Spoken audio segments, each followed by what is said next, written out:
Strategy గురించి చెబుతుంటే నేను ఏమో అనుకున్నా.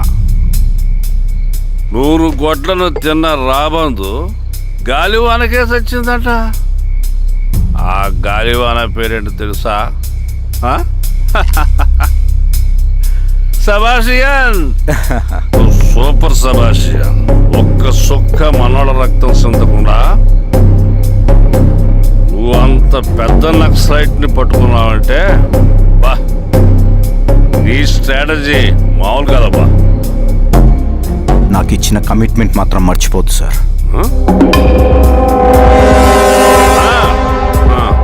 చేసాబో, తీసుకో, పోయేస్తా. సూపర్ అబ్బా, సూపర్.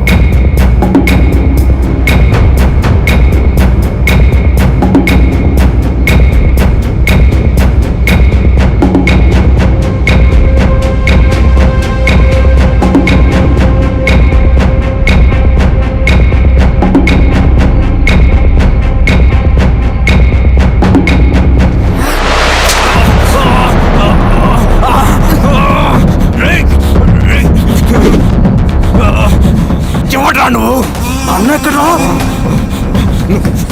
నువ్వు సింగన మనిషివా? అడిగిన దానికి మాత్రం సమాధానం చెప్పు. సింగన కోసం చేస్తావా? భవిష్యత్తు గురించి ఇప్పుడే మాట్లాడా? జీవితం మీద రాసుంటే చెప్పరా? నాకు టైం లేదు.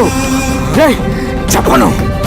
నీ గొంతులో దిగిన మామూలు కత్తి కాదు, విషం పూసిన కత్తి. 2 నిమిషాల్లో నీ చావా బతుకో డిసైడ్ అయిపోతాయి. చెప్పు. చెప్తాను.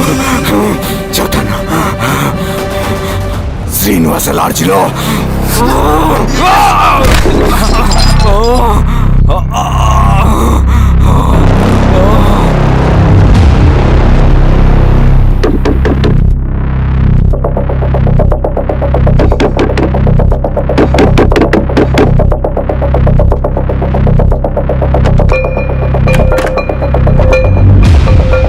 నువ్వేంటి ఇక్కడ? సర్లే లోపల.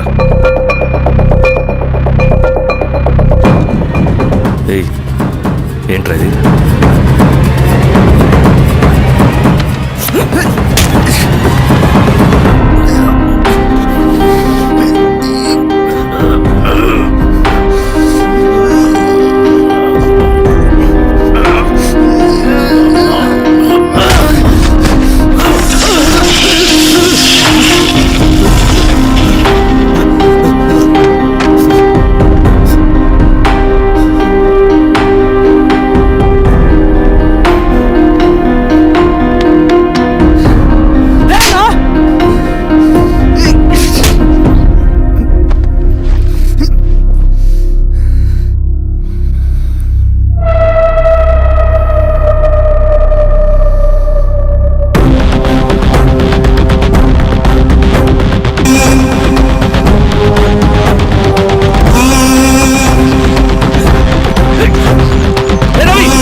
రవి, ఏమైందిరా?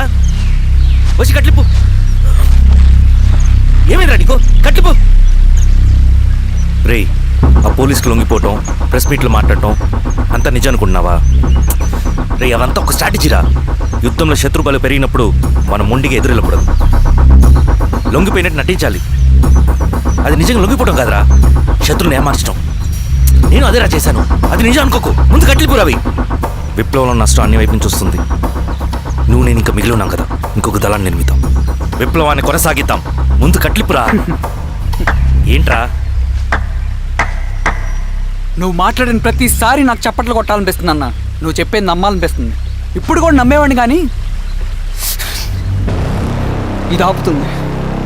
మతం మత్తుమందు లాంటిదన్నాడు కార్ల్ మార్క్స్.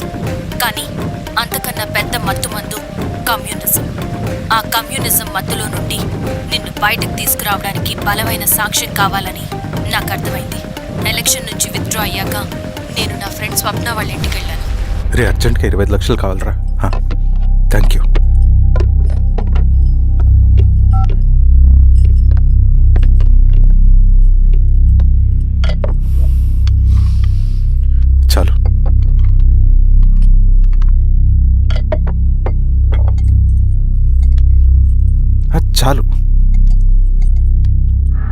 అని చెప్పాను కదా, అర్థం కాదే?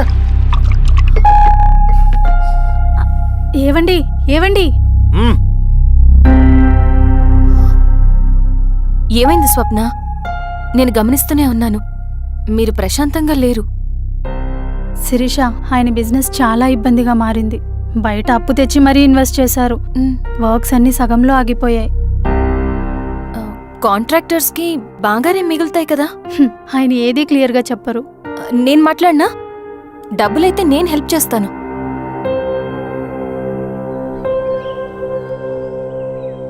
అన్నయ్య, చెప్పమ్మా. ఆ, మీరు డబ్బు గురించి ఏదో ఇబ్బంది పడుతున్నారని అర్థమైంది. అవునమ్మా, ఈ ఏజెన్సీ కాంట్రాక్టర్ బతికే ఇంత ఏది సాఫీగా ఉండదు. అన్ని వైపుల నుంచి అడ్డంకులే. ప్రజల ప్రయోజనం కోసం బిల్డింగ్లు బ్రిడ్జ్లు కట్టాలి, అడ్డమైన వాళ్ళకి లంచం ఇచ్చుకోవాలి. ఇప్పుడు ఈ నక్సల్స్ ఒకళ్ళు తయారయ్యారు. నా బ్రతుక్కి ఛే!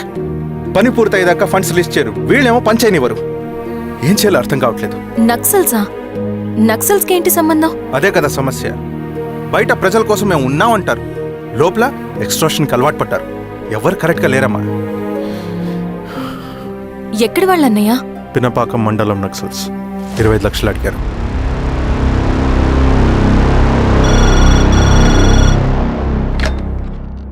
హలో ధర్మ, ఆ సింగన్న దళం గురించి నీకు ముఖ్యమైన విషయం చెప్పాలి. సరే, ఓకే, బాయ్. నీతో పర్సనల్గా మాట్లాడాలి. ఏ బయటకెళ్ళు, చెప్పు. అన్నయ్య చనిపోయిన తర్వాత ఎలక్షన్స్ లో పోటీ చేసిన నన్ను సింగన్న దళం కిడ్నాప్ చేశారు. కానీ అక్కడ ఒక వ్యక్తిని చూశాను. ఆ వ్యక్తిని అన్నయ్య చనిపోయే ముందు తన దగ్గర డబ్బులు తీసుకోవడం గమనించాను. ఆ క్షణమే సింగన్న దళంపై నాకు అనుమానం వచ్చింది. I'll take care.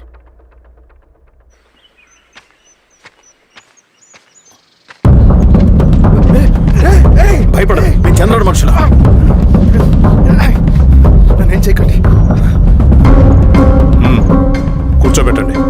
మీకు కావాల్సింది దీంట్లో ఉంది.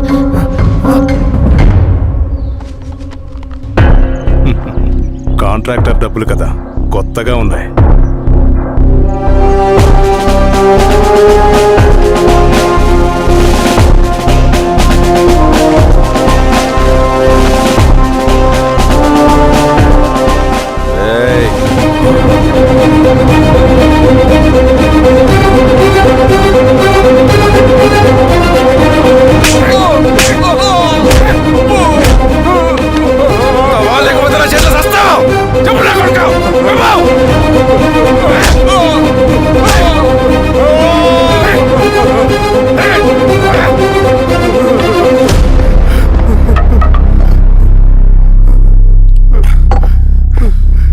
వీళ్ళ అన్న మీదున్న ప్రేమ అభిమానం ముందు మన పోలీస్ లాఠీలు ఓడిపోయాయి.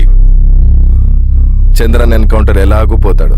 కానీ విచిత్రం ఏంటంటే వాడి భార్య నర్సమ్మ, కూతురు మమత, కొడుకు నరేష్ మరో ఎన్కౌంటర్లో పోవడం చాలా బ్యాడ్ న్యూస్. చెప్పు శిరీష, ఏం చేయమంటావు? నువ్వు ఒక డెసిషన్ తీసుకున్న తర్వాత ఎవరి మాట వినవు కదా. హే దాస్ సార్, రేపు మార్నింగ్ న్యూస్ పేపర్ వద్దని చెప్పు. సరే సార్. తెలిసిన విషయం మళ్ళీ మళ్ళీ చదవాలంటే చాలా బోరింగ్. నేను చెప్తాను సార్, జరిగింది మొత్తం నేను చెప్తాను సార్. సింగన్న దగ్గర నేను 20 సంవత్సరాల నుంచి పనిచేస్తున్నాడు సార్. పేదవాళ్ళ కోసం అన్న చేస్తున్న ఉద్యమంలో మేమందరం చాలా కష్టపడి పనిచేసేవాళ్ళం. కానీ ఒకరోజు నేను చెప్పినంత చెప్పి ఈశ్వర్ రెడ్డి దగ్గర 10 లక్షలు తీసుకురండి. దేనికన్నా ఇదంతా? దేనికేంటి? మొన్న ఆ కాంట్రాక్టర్ దగ్గర నుంచి, నిన్న బిల్డర్ దగ్గర నుంచి, ఈరోజు ఈశ్వర్ రెడ్డి దగ్గర నుంచి. అధికారం కోసం. డబ్బు ఉంటే అధికారం వస్తుంది, అధికారం ఉంటే డబ్బు వస్తుంది.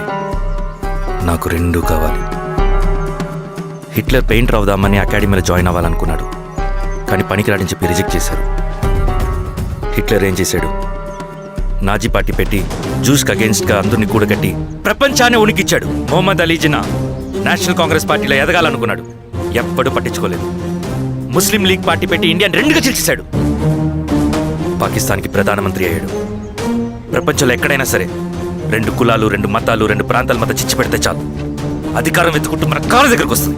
జమ్మూ అండ్ కాశ్మీర్ నుంచి మహారాష్ట్ర, గుజరాత్ ఎక్కడైనా సరే, ఎవరైనా సరే ఇదే గేమ్. నేను అంతే.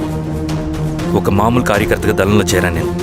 కానీ ఈరోజు న్యూస్ పేపర్లైనా సరే, జనాల్లో అయినా సరే, ఎక్కడైనా సరే ఒకే పేరు, Singanna, Singanna, Singanna. And I love that. Naxals కొంటే ఈ అడవినే శాసిస్తాం, రాజకీయాల్లోకి వస్తే రాష్ట్రాన్ని శాసిస్తాం. చంద్ర, మన చదువులకి, మన తెలివితేటలకి ఈ అడవిలోనే మగ్గిపోవాలా? నువ్వే ఆలోచించుకో. ఆ మాటలు విన్న నేను ఆలోచనలో పడ్డాను. తన స్వార్థం కోసం ఉద్యమంను పెడదారి పట్టిస్తున్నాడని అప్పుడే అర్థమైంది. కానీ నాకు వేరే దారి లేదు. సింగన్న ఆదేశం ప్రకారం మేము వెంటనే వెళ్ళి ఈశ్వర్ రెడ్డిని కలిశాం. సింగన్న పార్టీ ఫండ్ కోసం 10 లక్షలు ఇమ్మన్నారు. ఆ డబ్బులు ఇస్తే రైతు కూలీ సమస్య ఉండదని చెప్పమన్నారు. అంత డబ్బా నేనెందుకు ఇవ్వాలి? నువ్వు గెలుస్తావనే భ్రమలో ఉన్నావు. ప్రజలంతా అమాయకులు కాదు రెడ్డి. ఈ ఊళ్ళో ఏం జరుగుతుందో నువ్వు మాకు చెప్పక్కర్లేదు. మీకు పార్టీ ఫండ్ ఇస్తే మాత్రం నేను గెలుస్తానని గ్యారంటీ ఏంటి? తప్పకుండా గెలుస్తావు. ఆలోచించుకో, తెలివైన వాడివి.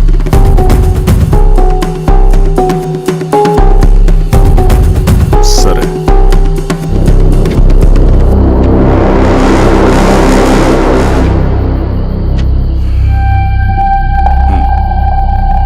కానీ నాదో కండిషన్. నేను సింగన్ని పర్సనల్గా కలవాలి. చూస్తా. కానీ ఒక విషయం, ఈ మ్యాటర్ బయటికి రాకూడదు. జాగ్రత్త. సింగన్న స్ట్రాటజీ ప్రకారం మాకు ఈశ్వర్ రెడ్డి దగ్గర నుంచి డబ్బులు వచ్చాయి. అప్పుడు నరసింహుల్ని పిలిపించి, నువ్వు ఎలక్షన్ నుంచి విత్డ్రా అవ్వాలి నరసింహులు. విత్డ్రానా? 30 సంవత్సరాల తర్వాత వచ్చిన అవకాశం అన్నా ఇది. గెలిచే ఎన్నికల్లోంచి తప్పుకోమంటారేంటి? ఎందుకన్నా? నిన్ను ఈ ఎలక్షన్లో నిలబెట్టింది కమిటీయే, విత్డ్రా చేయమనేది కమిటీయే. సెంట్రల్ కమిటీ ఏం డిసైడ్ చేసినా అది మనం ఫాలో అవ్వాలి. మనకి వేరే ఆప్షన్ లేదు.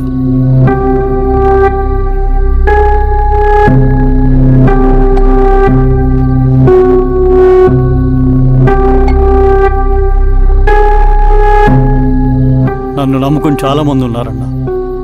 మీరు వద్దన్నా సరే నేను ఇండిపెండెంట్గా పోటీ చేస్తా. నీ పట్టుదల నాకు అర్థమైంది నరసింహులు. సెంట్రల్ కమిటీతో మరొకసారి నేను మాట్లాడతాను. కొంచెం వెయిట్ చేయి, తొందరపడద్దు. లాల్ సలాం. లాల్ సలాం. తన మాటకి ఎదురు చెప్పిన నరసింహుల్ని క్రూరంగా హత్య చేయించి, ఆ హత్యను ఈశ్వర్ రెడ్డి చేయించాడని అందరినీ నమ్మించి, ఆ తర్వాత ఈశ్వర్ రెడ్డిని కూడా. ఏంటి ఈశ్వరరెడ్డి గారు, కలుద్దామనుకున్నాం కానీ ఇలా కలుస్తామనుకోలేదు. ఏంటంత కోపం? ప్రజానాయకుడు నరసింహులు చంపినందుకు నీకు మరణదండనే. ఇంతకి నన్ను ఎందుకు కలుద్దామనుకున్నావు? నర్సన్ చావుకి నాకు ఏ సంబంధం లేదు. నిన్ను కలిసి ఊరు సమస్యలు, ప్రజా సమస్యలు పరిష్కరించు. అడవికి సింహం రాజు, అడవైనా ఊరైనా ఈ సింగన్నే రాజు.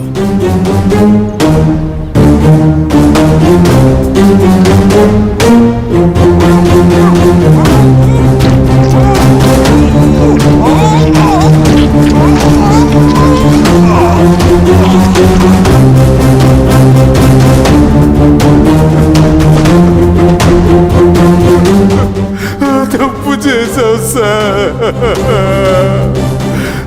మొత్తం సింగన్నే చేశాడు. ఇంకా చెప్పాల్సింది ఏదైనా ఉందా? శిరీష ఆ రోజే చెప్పిందన్నా. ఇన్నాళ్ళ పోరాటంలో ఏం జరిగిందన్నా?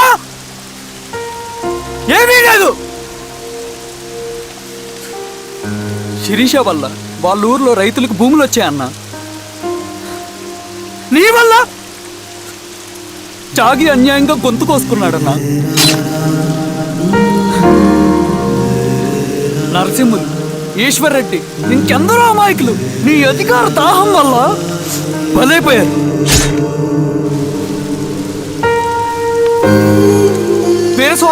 చెప్పలేనప్ప ఇంకెంతో మంది పోలీసులు నీ కుట్రలో కాలిపోయారన్నా.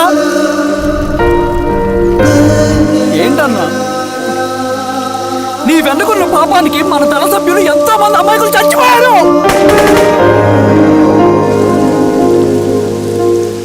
ఆ జనాలు అమాయకులన్నా. నువ్వు మాటలు చెప్పి రెచ్చగొడితే నువ్వేదో సమాజాన్ని ఉద్ధరిస్తావని నీ వెనుకున్నారు.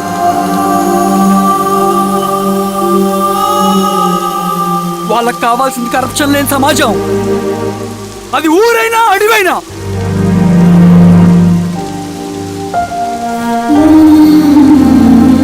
దేవతలాంటి అమ్మాయి అన్న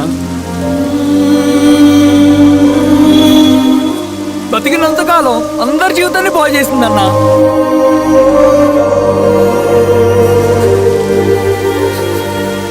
నా చేతులతో చంపించావు, నన్ను మనిషిని కాకుండా చేశావు. ఈ జెండా అడ్డు పెట్టుకుని చేస్తున్న దురాఘాతాలు, ఈ సిద్ధాంతపు ముసుగులో జరుగుతున్న హింస, దోపిడీ, మోసం అన్నీ ఆగాలి, ఆగిపోవాలి.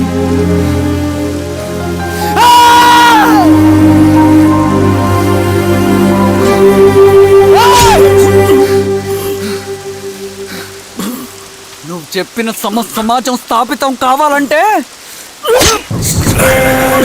నువ్వు సమాధి కావాలి.